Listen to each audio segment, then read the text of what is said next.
Hello बच्चों, मैं स्मिता बिजलवान स्वागत करती हूँ आपका आईसीटी वर्चुअल क्लासरूम में। आशा पर अच्छे से कर रहे हैं।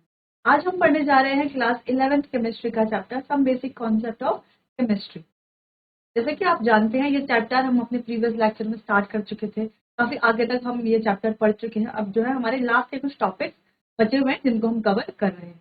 तो लास्ट लेक्चर में हमने मोल कॉन्सेप्ट और वेट बाय जो भी हमारे कंसंट्रेशन टर्म्स होते हैं, molarity, molality, weight by volume, weight by weight, तो ये सारे टर्म्स, ये सब चीजें हमने पढ़ ली थी। उसके बाद लास्ट लेक्चर में हम डिस्कस कर रहे थे एवरेज एटॉमिक मास। तो एवरेज एटॉमिक मास एक बहुत इंपॉर्टेंट टॉपिक है, ठीक है। कई बार हमें इसके क्वेश्चन भी देखने को मिलते हैं। अब एवरेज एटॉमिक मास कैसे निकाला जाता है, एक बार इसको रिवीजन कर लेते हैं। आज का जो नया टॉपिक है जो हमें पढ़ना है कि परसेंटेज कंपोजिशन कैसे निकाला जाता है, मॉलिक्यूलर फॉर्मूला और एम्पिरिकल फॉर्मूला को कैसे हम कैलकुलेट करते हैं। ठीक, तो ये हमें आज पढ़ना है। चलिए, तो सबसे पहले एवरेज एटॉमिक मास जो हमने लास्ट लेक्चर में पढ़ लिया था, कैसे पढ़ा, ये किसके लिए होता है? सिर्फ आइसोटोप्स के लिए होता है। अब आइसोटोप्स क्या होते हैं ये भी हमने अच्छे से जान लिया था। आइसोटोप्स क्या होते हैं? जिनका एटॉमिक नंबर तो क्या होता है, सेम होता है, लेकिन मास नंबर क्या होता है, डिफरेंट होता है। ठीक, सेम वैसे ही हमने आइसोबार्स भी पढ़ लिए थे। आइसोबार क्या होते हैं? जिनका मास नंबर क्या होता है, सेम होता है, लेकिन एटॉमिक नंबर डिफरेंट होता है। जैसे कि आइसोटोप्स अगर हम कह रहे हैं, तो आइसोटोप के कुछ एग्जाम्पल हैं। यानी कि यहाँ पर हमें क्या दिख रहा है कि हाइड्रोजन के क्या है, 3 आइसोटोप्स हैं, जिसमें इनका मास नंबर क्या है, देखो मास नंबर अलग अलग है, लेकिन एटॉमिक नंबर तो सेम है। एटॉमिक नंबर क्या है सबका? 1। अब एटॉमिक नंबर क्या है? एटॉमिक नंबर सेम है और मास नंबर क्या है, डिफरेंट है।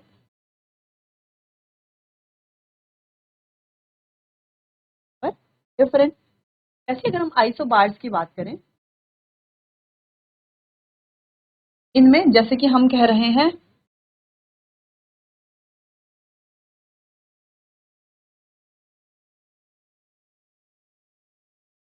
कि कार्बन और नाइट्रोजन है। अब इनका एटॉमिक नंबर तो देखो क्या है, डिफरेंट है।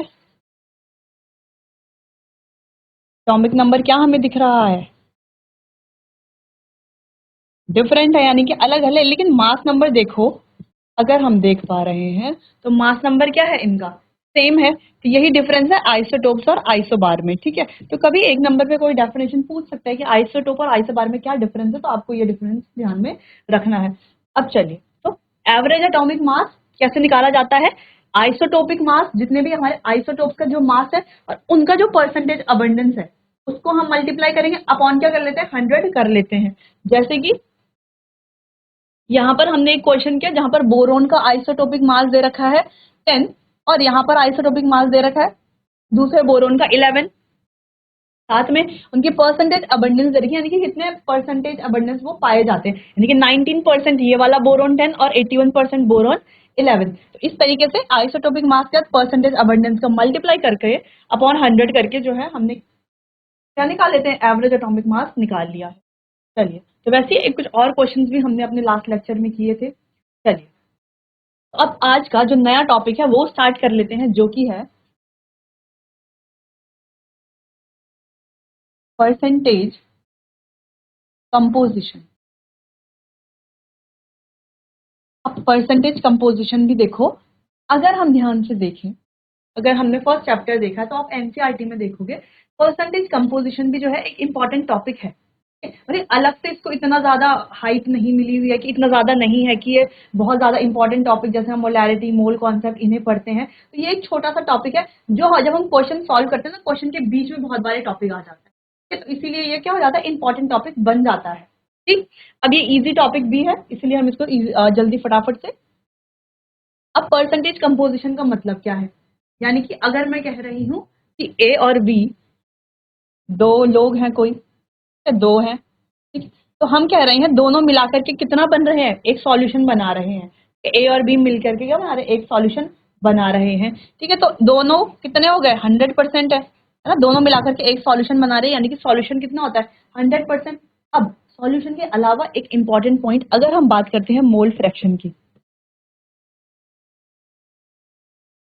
अगर हम मोल फ्रैक्शन की बात करते हैं, तो जैसे इसमें तो हम 100% से लेते हैं। ठीक, अगर हम कहें कि मैं हूं और मेरा एक दोस्त है, ठीक है, मैं और मेरे दोस्त ने क्या किया, दोनों ने कुछ खाया तो हमें बिल पे करना है। अब बिल आया है 200 रुपए, ठीक है, बिल क्या आया है 200 रुपए, ठीक, यानी कि परसेंटेज कितना होगा, है ना। अगर हम बात करें कि मैं हूं ए और बी कंपोनेंट है मेरे कोई फ्रेंड, जिन्हें हम दोनों को मिल करके ये बिल पे करना है, तो ये बिल कितना हो गया टोटल 100%, ठीक। अब 100% में से हम दोनों ने खाया तो 50% बिल मैं पे करूंगी, 50% बिल मेरे फ्रेंड पे करेंगे, ठीक। इतना समझ में आया। तो जब भी हम किसी भी चीज की बात करते हैं तो हमेशा उसको किस में से लेते हैं, परसेंटेज में से लेते हैं। जैसे कि हमने कहा कि आपका एग्जाम हो, बोर्ड का एग्जाम है और टोटल मार्क्स है 500, है ना, तो आपकी परसेंटेज तो 100% में से आती है ना, तो ये 500 मार्क्स किस में से आते हैं, 100 इस 500 मार्क्स को हम क्या मानते हैं, 100% मानते हैं। फिर इसमें से जितने भी मार्क्स आएंगे उस हिसाब से हम परसेंटेज निकालते हैं। लेकिन जब हम मोल फ्रैक्शन की बात करते हैं तो यहाँ पर 100% नहीं होता। हम कह रहे हैं कोई एक कंपोनेंट है और बी कंपोनेंट है, दोनों क्या है, मोल फ्रैक्शन निकालनी है, ठीक है। तो मोल फ्रैक्शन में क्या टर्म यूज करते हैं, 100% नहीं यूज करते, ठीक है। जब आप क्लास 12th में जाएंगे तो मोल फ्रैक्शन से रिलेटेड जब आप फर्स्ट चैप्टर सॉल्यूशन पढ़ेंगे वहां पर आप कई चीजें पढ़ेंगे, ठीक है। तो ये आपके वहां पर काम आएगा, वैसे तो यहाँ पर भी काम आएगा। तो यहाँ पर हम क्या बात करते हैं, ए और बी मिलकर के कितना है, 100% नहीं, क्या मानते हैं, 1। मोल फ्रैक्शन हमेशा किससे देखी जाती है, 1 से देखी जाती है। जैसे कि परसेंटेज किससे देखते हैं, हमेशा 100% से देखते हैं, है ना। चाहे हमारे एग्जाम 1320 नंबर का है, ठीक, लेकिन हम परसेंटेज किससे देखेंगे, 100% से देखेंगे, है ना। इसीलिए और जो मोल फ्रैक्शन है उसको हमेशा किससे देखा जाता है, 1 से देखा जाता है। यानी कि ए की कोई फ्रैक्शन होगी और बी की कोई फ्रैक्शन होगी, वो क्या होगी, हमेशा 1 के बराबर ही होगी, ठीक। अगर हम कह रहे हैं ए की फ्रैक्शन 1.4 है तो बी की फ्रैक्शन क्या होगी, 0.6, ठीक। तो मिल करके हमारी 1 आ जाएगी। अगर हम कह रहे हैं कि ए क्या है, 50% है, 50% का मतलब क्या है कि 0.5 है इसका मोल फ्रैक्शन, तो ए 50 है तो बी भी क्या होगा, 50% होगा, तो ये की बी भी कितना है, 0.5 होगा, ठीक। तो मोल फ्रैक्शन में थोड़ी सी बात यहाँ पर ध्यान रखनी है। चलो, तो ये तो कॉन्सेप्ट होगा क्लियर मोल फ्रैक्शन वाला। अब बात करते हैं परसेंटेज कंपोजिशन की। अब चलो, अब हमने कहा परसेंटेज कंपोजिशन हमेशा 100 से निकाला जाता है, ठीक है, एक कंपोनेंट हो, दो कंपोनेंट है या जितने भी कंपोनेंट हो। अब कैसे निकालते हैं, बचपन में निकालते थे हम परसेंटेज, कैलकुलेट करते थे, निकालते थे। अगर मान लो आपके मार्क्स कितने, आपके मार्क्स आए हैं 400, ठीक, और टोटल मार्क्स कितने हैं, टोटल मार्क्स हैं 500, यानी कि आपकी कितनी परसेंटेज आई है, कैसे निकालते हैं, 400 जितने मार्क्स आए हैं अपॉन टोटल मार्क्स इनटू 100, इस तरीके से करते थे। जीरो से जीरो से जीरो से जीरो कैंसिल, 5 8 जा 40, 0, यानी कि आपको कितने परसेंट मार्क्स आए हैं, 80% मार्क्स आए हैं। वैसे ही हम कह रहे हैं कि परसेंटेज कंपोजिशन कैसे निकालेंगे, देखो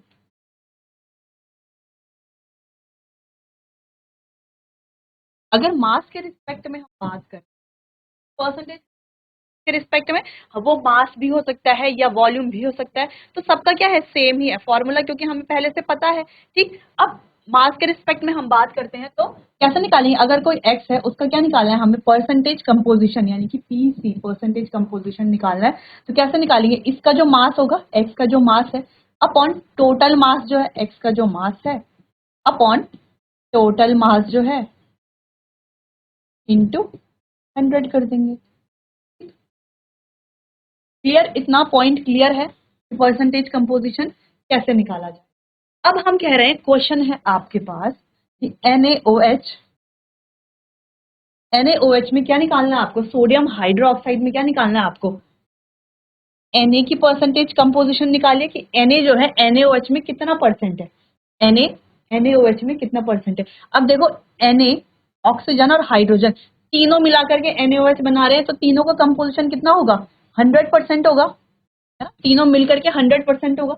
हो सकता है 50% Na हो और बाकी का 25% OH हो, है ना, या हो सकता है कुछ भी हो सकता है, कितना भी परसेंटेज। तो वही हमें कैलकुलेट करना है कि सोडियम का परसेंटेज कैलकुलेट कीजिए, ऑक्सीजन का परसेंटेज कैलकुलेट कीजिए और हाइड्रोजन का परसेंटेज कैलकुलेट कीजिए। तो आप कैसे करेंगे कैलकुलेट, चलिए, तो सबसे पहले आप क्या निकालेंगे, इसका क्या निकालेंगे, टोटल मास निकालेंगे। टोटल मास सोडियम का कितना होता है 23, प्लस ऑक्सीजन का कितना है 16, प्लस हाइड्रोजन का कितना है 1, यानी कि टोटल मास कितना आ गया हमारे पास, 40, टोटल मास कितना आ गया 40। अब फॉर्मूले में रखते एक एक करके, पहले निकालना है हमें परसेंटेज ऑफ Na।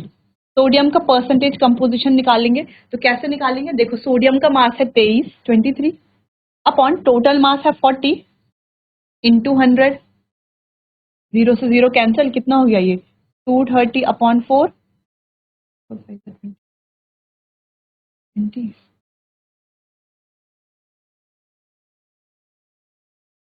चलो इसको डिवाइड कर लेते हैं।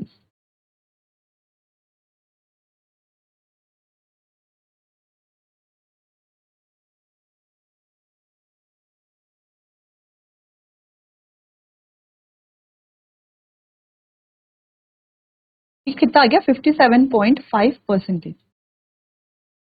कितना आ गया 57.5%। अब वैसे ही ऑक्सीजन का परसेंटेज कैलकुलेट कर लेते हैं।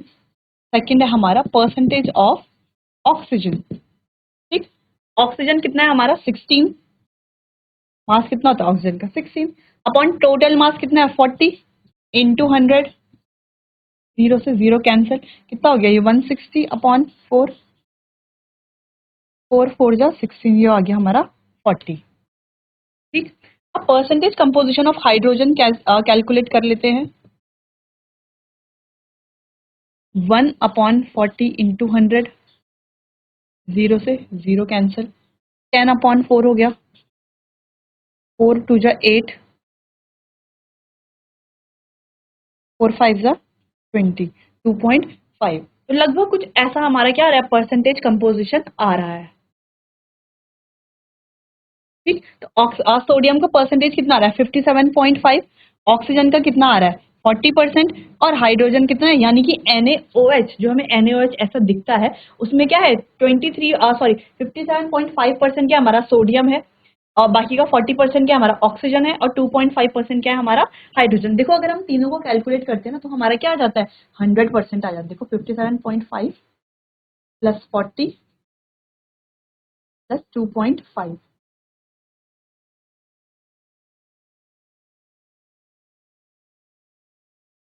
पूरा क्या आ जाता है हमारा 100% आ जाता है।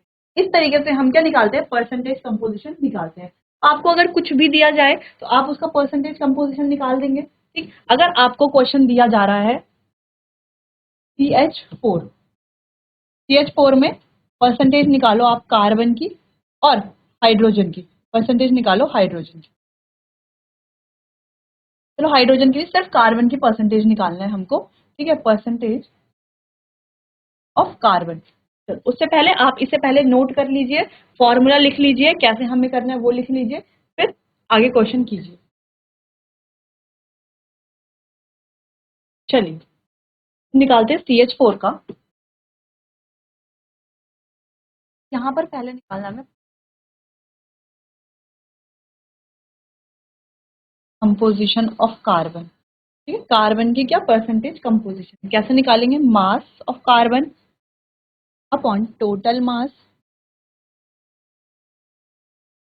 इंटू 100।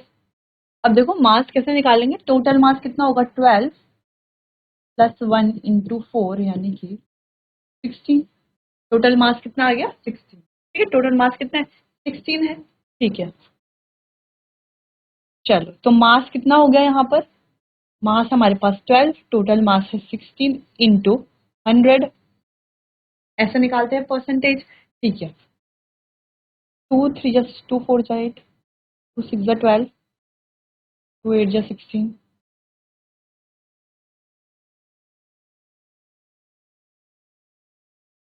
25 जा 25 3 जा 75। ठीक, तो कार्बन कितना आ गया 75%, यानी कि बाकी का बचा हुआ जो है वो कौन होगा हमारा, बाकी का बचा हुआ कौन आ गया, हाइड्रोजन आ जाए। हमारा जो हाइड्रोजन है, टोटल हाइड्रोजन कितने हमारे पास 4 हाइड्रोजन है, और टोटल मास कितना है 16 इंटू 100 कर देंगे, 4 4 जा 2 जा 2 25 जा, कितना आ गया, ये हो गया हमारा 25%, यानी कि टोटल 100% में 75 CH4, यानी कि जो मीथेन है, मीथेन में 75% क्या हमारा कार्बन है, अब बाकी का 25% क्या है हाइड्रोजन। ठीक, तो ये बात हो गई हमारे किसकी, परसेंटेज कंपोजिशन। चलो तो ये आप नोट कर लो, ठीक है, तो समझ में आ गया होगा कॉन्सेप्ट जो है परसेंटेज कंपोजिशन का। इसके बाद हम नेक्स्ट टॉपिक स्टार्ट करते हैं, उससे पहले आप इसे नोट करिए। चलिए, अगला टॉपिक जो कि बहुत इंपॉर्टेंट टॉपिक है, जो कि है हमारा molecular formula and empirical formula. अच्छा, मॉलिक्यूलर फॉर्मूला और एम्पेरिकल फॉर्मूला का आपको जो है पेपर में क्वेश्चन देखने को जरूर मिलेगा। मॉलिक्यूलर कुछ भी क्वेश्चन दे दिया जाएगा और कहा जाएगा आपसे कि मॉलिक्यूलर फॉर्मूला निकालिए, एम्पेरिकल फॉर्मूला निकालिए। अब सबसे पहले मॉलिक्यूलर फॉर्मूला क्या होता है और एम्पेरिकल फॉर्मूला क्या होता है। अब मॉलिक्यूलर फॉर्मूला आपने कई बार सुना होगा, ठीक है, तो मॉलिक्यूलर फॉर्मूला के बारे में आपको थोड़ा बहुत पता होगा। एम्पेरिकल फॉर्मूला भी आपने सुना है लेकिन आपने ध्यान नहीं दिया होगा। ठीक, तो पहले बात करते हैं मॉलिक्यूलर फॉर्मूला की। अब मॉलिक्यूलर फॉर्मूला क्या होता है।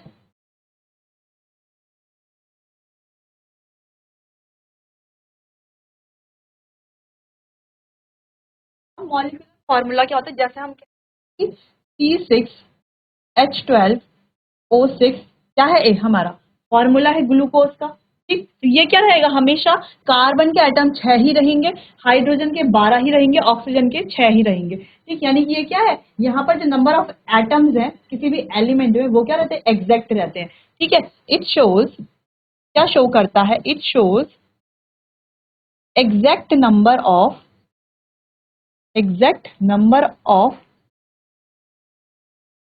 atoms of an element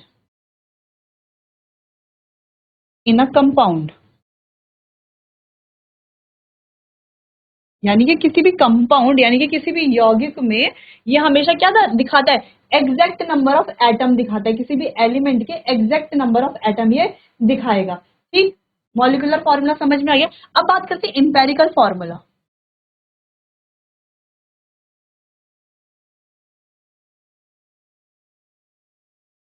अब इंपेरिकल फॉर्मूला क्या है, ये क्या दिखाता है, ये एग्जैक्ट नंबर नहीं दिखाता, ये क्या दिखाता है, सिंपलेस्ट होल नंबर रेशियो दिखाता है। ठीक, it shows the simplest whole number ratio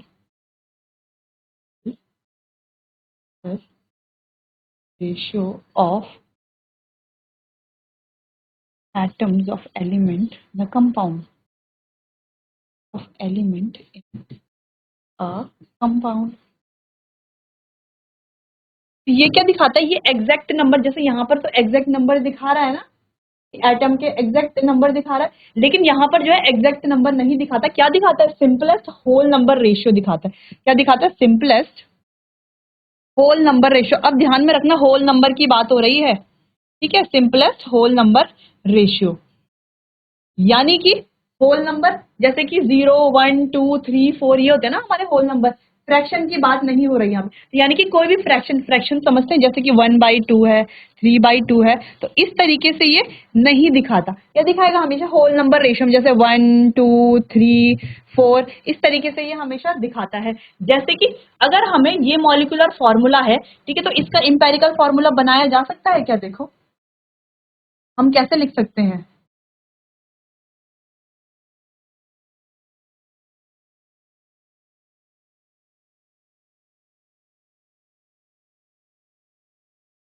इस तरीके से इसी कंपाउंड का इंपेरिकल फॉर्मूला हमने लिख दिया। अब इंपेरिकल फॉर्मूला और मॉलिक्यूलर फॉर्मूला में डिफरेंस तो हमें पता चल गया। यहाँ पर तो सेम नंबर ऑफ एटम्स हमें दिखेंगे, जितने होंगे एग्जैक्ट उतने ही दिखेंगे, लेकिन यहाँ पर क्या हो जाता है, चेंज हो जाता है। ठीक, अब इंपेरिकल फॉर्मूला, क्या एक ही कंपाउंड का एक ही इंपेरिकल फॉर्मूला होता है, जैसे ये हमारा मॉलिक्यूलर फॉर्मूला है किसी कंपाउंड का, क्या ये इसका इंपेरिकल फॉर्मूला है, ठीक है, ये है इसका इंपेरिकल फॉर्मूला, लेकिन क्या ये इसके अलावा किसी और का भी इंपेरिकल फॉर्मूला है, बिल्कुल है। अगर हम यहाँ पर लिखे C3 या C4H8O4, ये कोई कंपाउंड है जिसका इंपेरिकल फॉर्मूला भी ये हो सकता है, ठीक। यानी कि इंपेरिकल फॉर्मूला जो है एक से ज्यादा मॉलिक्यूलर फॉर्मूला का एक एक ही इंपेरिकल फॉर्मूला हो सकता है, ठीक। यानी कि एक से ज्यादा जो इंपेरिकल फॉर्मूला है वो एक से ज्यादा मॉलिक्यूलर फॉर्मूला का सेम इंपेरिकल फॉर्मूला हो सकता है, ठीक। तो ये बात थी इंपेरिकल फॉर्मूला की और मॉलिक्यूलर फॉर्मूला की, जो सिंपल सी डेफिनेशन हमने यहाँ पर पढ़ी, ठीक। इंपेरिकल फॉर्मूला और मॉलिक्यूलर फॉर्मूला। चलो, तो ये डेफिनेशन पहले आप नोट कर लो, फिर और इससे जुड़ी कुछ और इंपॉर्टेंट बातें, कुछ और इंटरेस्टिंग बातें जुड़ी हुई करते हैं।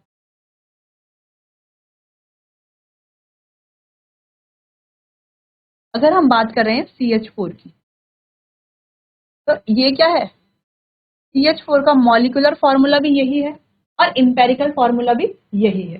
तो इस तरीके के जो हो सकते हैं उनका मॉलिक्यूलर फॉर्मूला और इंपेरिकल फॉर्मूला सेम हो सकता है, ठीक। कुछ कुछ का ही होगा, ठीक। बाकी तो क्या होगा, मॉलिक्यूलर फॉर्मूला अलग होगा, इंपेरिकल फॉर्मूला अलग होगा, पहली बात। और दूसरी बात ये कि हो सकता है इंपेरिकल फॉर्मूला दो, जिनका दो मॉलिक्यूल का क्या हो अलग अलग फॉर्मूला, उनका सेम इंपेरिकल फॉर्मूला भी हो सकता है। ये बात थी मॉलिक्यूलर फॉर्मूला और इंपेरिकल फॉर्मूला की। अब आगे बढ़ते हैं, एक रिलेशन आपको यहाँ n is equals to molecular formula mass upon empirical formula mass, ठीक। तो n किसके बराबर होता है, molecular formula mass upon empirical formula mass. तो अगर हम कहें कि हमें मॉलिक्यूलर फॉर्मूला मास निकालना है, तो मॉलिक्यूलर फॉर्मूला मास कैसे निकालना, n इंटू इंपेरिकल फॉर्मूला मास। अभी हम डिस्कस करेंगे कि मॉलिक्यूलर फॉर्मूला मास क्या होता है, इंपेरिकल फॉर्मूला मास क्या होता है। मॉलिक्यूलर फॉर्मूला दिया हुआ है, इसका जब हम मास निकाल लेंगे तो ये क्या हो जाएगा, मॉलिक्यूलर फॉर्मूला मास। और ये इंपेरिकल फॉर्मूला दिया हुआ, इसका जब हम मास निकाल लेंगे वो क्या हो जाएगा, इंपेरिकल फॉर्मूला मास, ठीक। तो दोनों क्या है, सेम ही है, ठीक है। तो दोनों चीजें समझ में आ रही है कि मॉलिक्यूलर फॉर्मूला मास क्या है, इंपेरिकल फॉर्मूला मास क्या है। अच्छा, पहले तो इसे आप नोट कर लीजिए, फिर देखते हैं कैलकुलेशन कैसे की जाती है, मॉलिक्यूलर फॉर्मूला को कैसे हम कैलकुलेट करते हैं और इंपेरिकल फॉर्मूला को हम कैसे कैलकुलेट करते हैं। पहले हम यहाँ पर इंपेरिकल फॉर्मूला को कैलकुलेट करना सीखेंगे, फिर सीखेंगे मॉलिक्यूलर फॉर्मूला को कैसे कैलकुलेट किया जाए। चलो, तो अब कैलकुलेशन सीखते हैं इंपेरिकल फॉर्मूला की, ठीक है।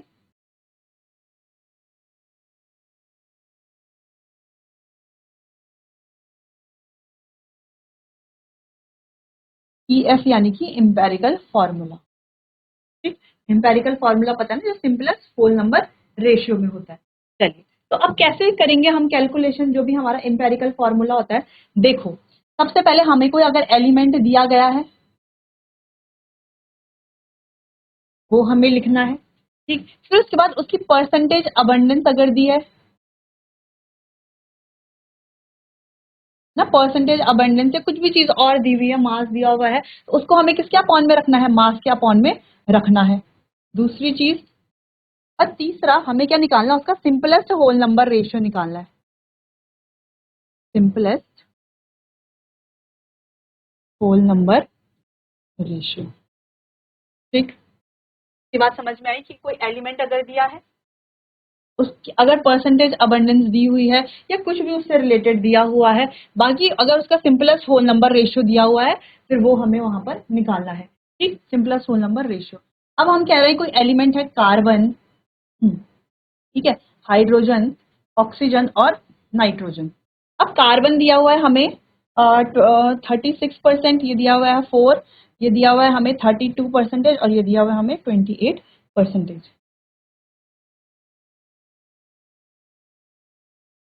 अब कैसे निकालेंगे, कहा कि कोई एलिमेंट दिए हुए उनके जितने भी परसेंटेज हमें दिया हुआ है, परसेंटेज अबंडेंस अगर दी हुई है, तो हमें क्या करना है, उसको उसके मास से डिवाइड कर लेना है, अपॉन मास कर लेना है। तो देखो कैसे करेंगे,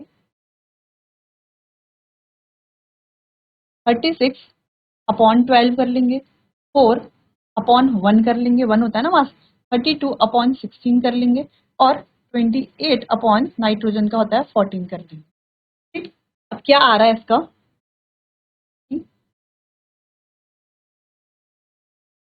4 2 2, क्या आ रहा है हमारे पास, 2 आ रहा है, ठीक है, 2, 2, 4 और 3।